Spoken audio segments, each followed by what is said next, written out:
Povo bonito abençoado, boa tarde meu terceirão, como vão vocês? Espero que todo mundo esteja bem. Meus votos aí de boa sorte e boa saúde para todo mundo, né? O meu conforto, o meu abraço para quem está passando uma situação difícil nesse momento, né? Para a gente evitar ou procurar evitar o máximo possível, saia se necessário só de máscara. Lembre sempre de higienizar as mãos, para que a gente, cuidando de si, a gente vai cuidar das pessoas ao nosso redor também. Então vamos dar esse grande exemplo, né, de uma sociedade que a gente está inserido nela, né? Que somos cidadãos e a gente precisa ter essa consciência de coletivo também, né? A história mostra para a gente que quando a civilização, quando as pessoas de uma cidade, né, têm essa ideia de coletivo, elas são vitoriosas nos seus propósitos, né? A gente precisa derrotar um grande inimigo, a gente se une e consegue a vitória. Então vamos que vamos, terceirão, vamos estudar. E aí, meu camarada, você está nessa vibe, está acompanhando seus colegas do ano passado, né? Sisu, aí já fechou e já botou um monte de gente na universidade. O ProUni, vai vir a chamada do ProUni. Está acompanhando, vai pegando essa visão, vai entrando nessa vibe aí, porque daqui a pouquinho vai ser a sua realidade. Fazendo a prova do Enem, esperando abrir o Sisu e depois esperando abrir o ProUni para entrar naquele curso que é o seu sonho, que é o seu desejo. Então não desista do seu sonho, não desista do seu desejo. Fica aqui comigo para a gente estudar.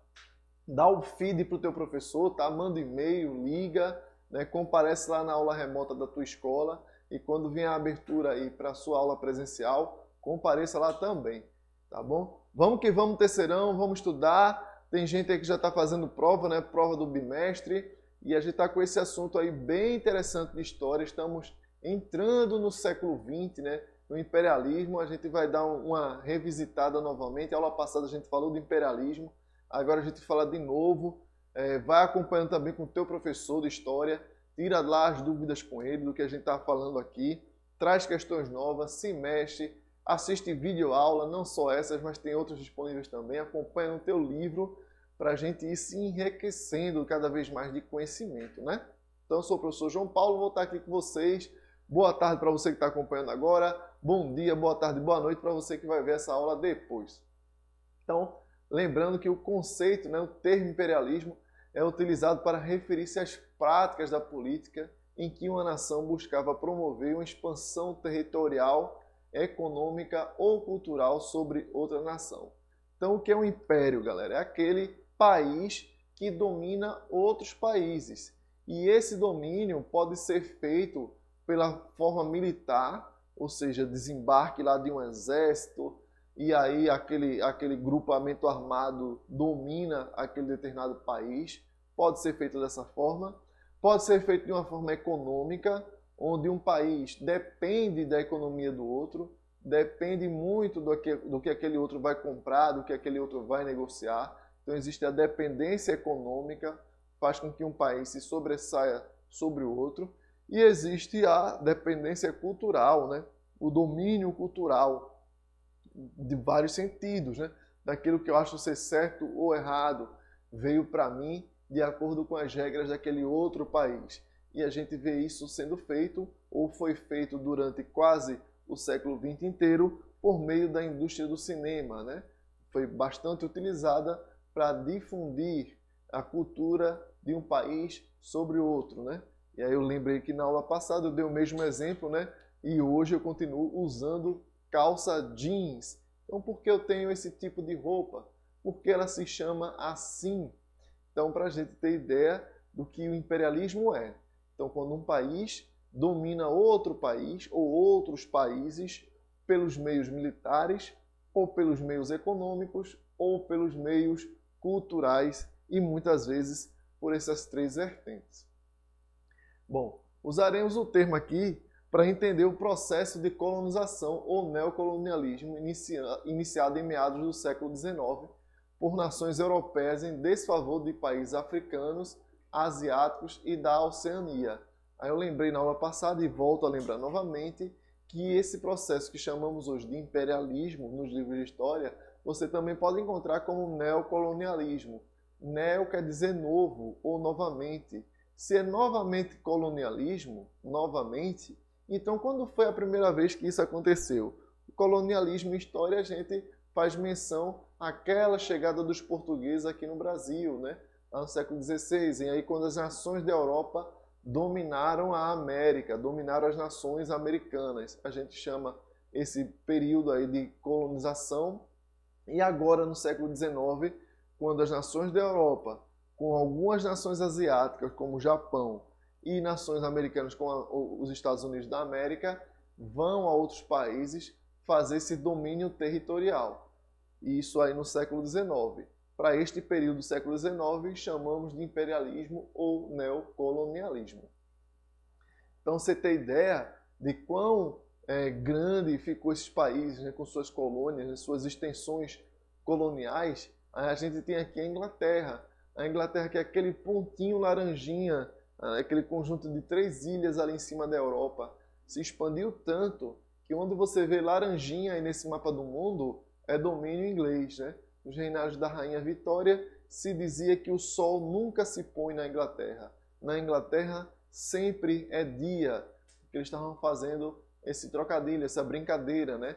A gente saber que se na Austrália é dia, no Canadá é noite. Se é dia no Canadá, é noite na Austrália. Então tudo isso aí era domínio inglês. Por isso o sol nunca se põe no reino da Rainha Vitória. Então olha a França, né? Que é esse ponto azul escuro aí, roxo, né? No mapa, no meio da Europa é a França, mas o exército francês se expandiu, né? Dominou áreas ali na América do Norte, né? Correspondente ao Quebec do Canadá, né? Lá até hoje falo francês. E aí no centro aqui da região do Saara, na África, também lá na Ásia, onde hoje é a Tailândia, era um domínio francês. E ali onde hoje são as Coreias, né? Também já foi parte do domínio francês. Olha o tamanho de extensão da França. E aqui a gente vê o domínio alemão, né? A Alemanha, que é um país jovem em relação a esses outros dois que a gente falou, é um país que vai se tornar o país Alemanha em 1874, ou seja, já no final aí do século XIX, né? Mas havia um grande reino de fala germânica, de fala alemã, que era a Prússia. Então foi pela liderança da Prússia que se juntou a Baviera, que se juntou a outros reinos de fala germânica, que fez surgir esse grande país chamado Alemanha. Ou seja, ele já nasceu grande, muito mais por impulso da Prússia, né, que já era um grande reino. E aí dominou essa extensão que a gente está vendo aí no mapa, né? Essa parte azul aí no centro da África e aquela parte azul lá na Oceania, referente ao domínio alemão. Bom, e aqui a gente está vendo que não se restringiu o processo imperialista, ele não se restringiu às questões de países europeus. Essa parte verde que a gente está vendo aí é o domínio japonês. Então, o Japão, depois da era Meiji, né, o Japão se industrializou e virou uma potência militar.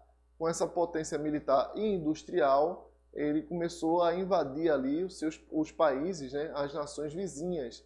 Essa parte verde escura maior é um território chinês e russo que chamamos de Manchúria e foi dominada pelos japoneses. E aí parte da Oceania, uma parte significativa da Oceania, também foi dominada pelos japoneses aí no século XIX para o século XX.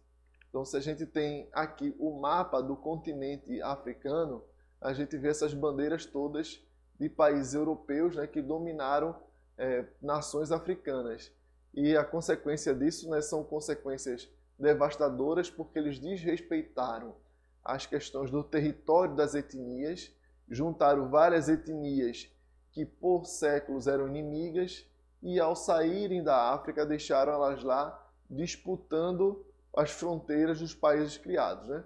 A gente vai ver isso daqui a pouquinho, mas esse mapa do continente mostra pra gente esse domínio europeu sobre as nações africanas. De forma que a África, né, além das línguas locais, a população africana pode falar em outros idiomas, fala também outros idiomas. Então, por exemplo, aí na África do Sul, a gente vê a bandeira da Inglaterra. Então, além do africano, né, que é a língua natural deles lá, além do idioma local banto, eles também falam o inglês. E a Copa do Mundo 2010, realizada lá na África do Sul, mostrou isso pra gente, né?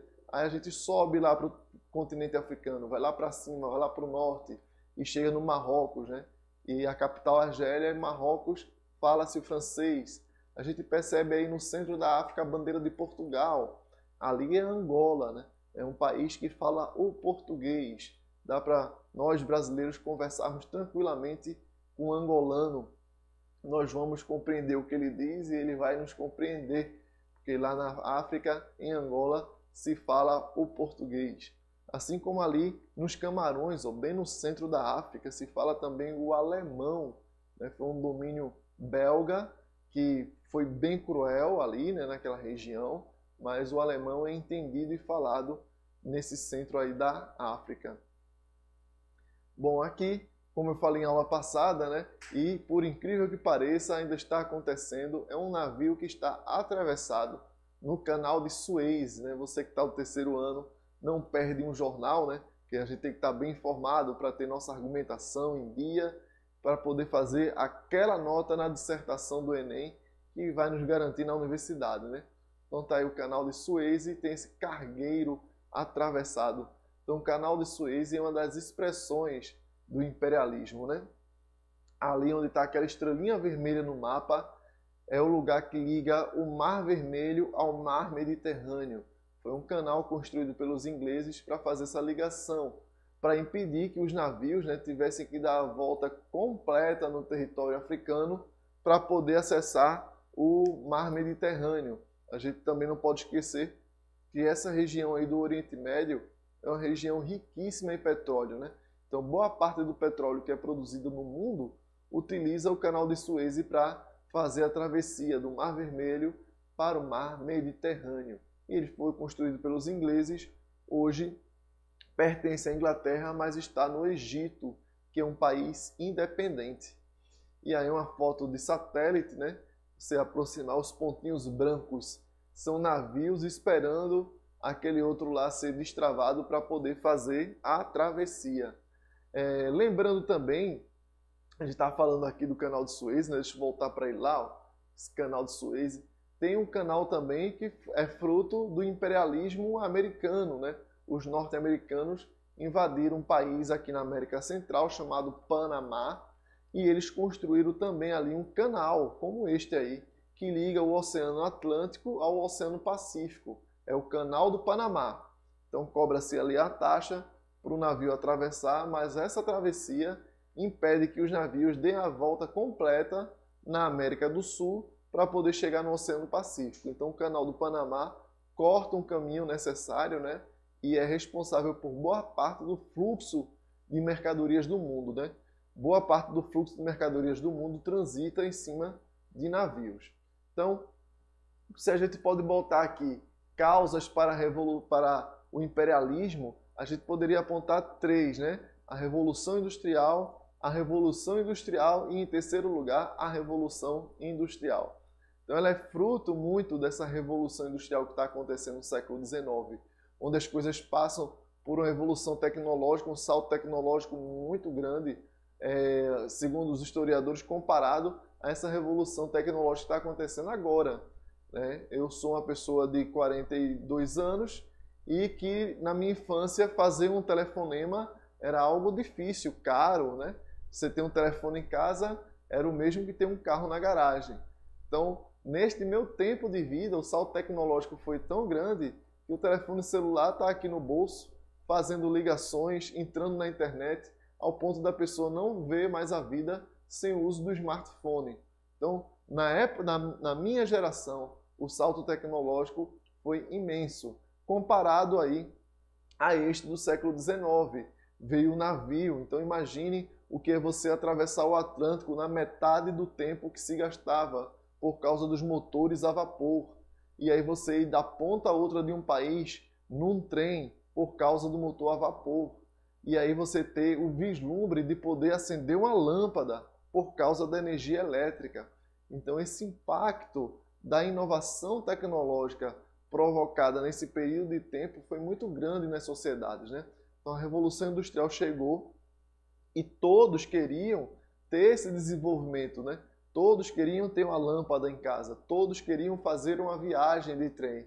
Agora, ir para a Europa ficava mais fácil, porque tem um navio a vapor.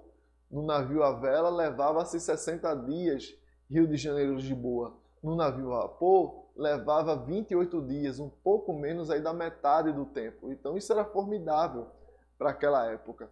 E as pessoas queriam experimentar isso, as pessoas queriam ter isso. Então a Revolução Industrial foi o start, né, desse imperialismo, porque para ter isso, os países levavam até essas civilizações isso. Então o surgimento da Alemanha e Itália como países já grandes, né, já desenvolvidos, a Alemanha, como eu expliquei, muito mais por causa da Prússia, e a Itália muito mais por causa de Piemont, o reino do norte, que era bem desenvolvido e anexou os estados papais e o reino das Sicílias, formando esse país com formato de bota que a gente olha e identifica no mapa da Europa.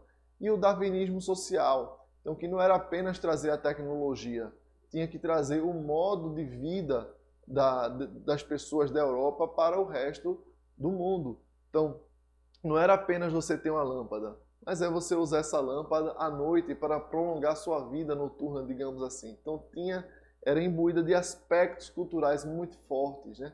O darwinismo social é uma ideia que colhemos os frutos disto, infelizmente, muito presente, por exemplo, no racismo, né?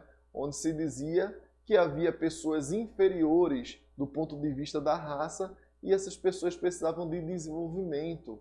Então, uma ideia bem preconceituosa, a qual chamamos de darwinismo social, surgido aí no século XIX e posto em prática, tá? Que uma passagem bem conhecida, bem presente aí no teu livro de história, acho que com certeza, né? Que é a divisão do mundo aí numa reunião de líderes mundiais, onde eles decidiram dividir as nações da Terra, né? Ali no bolo está a China e aí os representantes europeus, basicamente, né? Da direita aí para a esquerda, aí você identifica uma pessoa trajada, né, com o traje do Japão, ali de pé está uma mulher, né, com o barrete frígido da Revolução Francesa, então, e com as cores da Revolução Francesa. Logo abaixo dela, né, tá o austríaco com esse chapéu de coco aí apontado para cima. Tem lá um chinês com as mãos levantadas e a Rainha Vitória também com a faca na mão, né? Então todo mundo dividindo o mapa da China. As consequências, né? A demarcação das fronteiras, como eu já havia falado, né? Quando um país desse entrava e conquistava as nações de um determinado continente, eles não tinham a preocupação de que ali debaixo da bandeira deles agora estavam etnias, estavam culturas diferentes que até mesmo disputavam aquele espaço já há séculos. E eles entraram ali para explorar o que queriam esses países europeus, os Estados Unidos e o Japão, nesses países, nessas nações africanas e asiáticas. Eles queriam mercado consumidor para o seu produto, né, para a sua produção, e também obra, matéria-prima para a sua indústria poder funcionar. A gente está falando aqui de motores a vapor, mas que emendou com os motores a explosão, e aí vem a questão do petróleo e também da energia elétrica, gerada muitas vezes pela queima do carvão mineral. Então, você queimando o carvão mineral, aquele calor produzido dessa queima era transformado em energia elétrica. Então, a busca por minério, a busca por combustíveis para fazer a indústria funcionar e também, numa outra ponta, a busca por mercados era o que movia essas civilizações, essas nações imperialistas em busca de outros países menores, principalmente no continente africano, asiático e a Oceania. O que caracterizava, que a gente colocou aí como uma exploração econômica. Então era essa a mecânica, você vai naquele território, invade aquele território por meios militares, né? A gente começou falando aqui do imperialismo, que há a dominação econômica, que há a dominação cultural, mas no caso aqui, este imperialismo acontecia muito forte por meio da dominação militar. Então, militarmente, eles dominavam e procuravam tirar daquela região o máximo de riquezas que podiam. Como, por exemplo, aqui eu falei, né, o petróleo lá do Oriente Médio e os minérios aí principalmente da África. e esses minérios iam enriquecer as indústrias europeias. E o que essas indústrias europeias produziam abastecia esse mesmo mundo consumidor dentro da África, dentro da Ásia. E isso com muita violência, tá, gente? Foram dominações assim. Por exemplo, quem tiver curiosidade de ver o Rei do Congo, né? É daí que vem a ideia do filme de Tarzan, né? Recentemente teve uma versão da Netflix sobre o filme de Tarzan, a dominação. Diamantes de Sangue, um filme com Leonardo DiCaprio, né? Também fica aqui a dica para vocês desses dois filmes. E aqui algumas questões para a gente implementar esse nosso conhecimento, né? Então vamos lá, trabalhar um pouquinho as questões terceirão, tirar essa ferrugem. Podemos dizer que o neocolonialismo no continente africano produziu efeitos como: letra A, o confronto entre os reinos de Songhai e Mali; letra B, o alto desenvolvimento tecnológico de regiões como o Zaire ou Congo belga; letra C, a exportação do modo de vida africano para a Europa; letra D, a Guerra dos Boeres; letra E, a divisão territorial africana de acordo com cada tribo e etnia existente. A resposta correta em 1, 2, 3, 4, 5. A Guerra dos Boeres. Gente, isso aqui foi uma guerra lá na África do Sul. Os Boeres já ocupavam aquela região. Eram pessoas que, por conflitos religiosos, a maioria delas, foram expulsas principalmente da Inglaterra e haviam chegado ali na África do Sul e passaram a colonizar aquela região independente dos países de onde elas vieram. A maioria veio da Inglaterra, mas havia também pessoas que tinham vindo da Holanda. Então eles se juntaram ali e começaram a colonizar a África do Sul. O que é que aconteceu? Quando chegou o imperialismo, os ingleses queriam sim agora dominar e encontraram a resistência dessas pessoas que já moravam lá, apelidados aí de Boeres, né? Então houve uma guerra em 1898, no qual a Inglaterra saiu vitoriosa e passou a colonizar o que chamamos hoje de África do Sul. Próxima questão. Como forma de justificar a dominação dos continentes africano e asiático, as potências europeias valeram-se de teses da época chamadas... Bom, tenho que encerrar aqui. A resposta correta para essa questão o darwinismo social. Grande abraço aí, terceirão. Fique com Deus e vamos que vamos.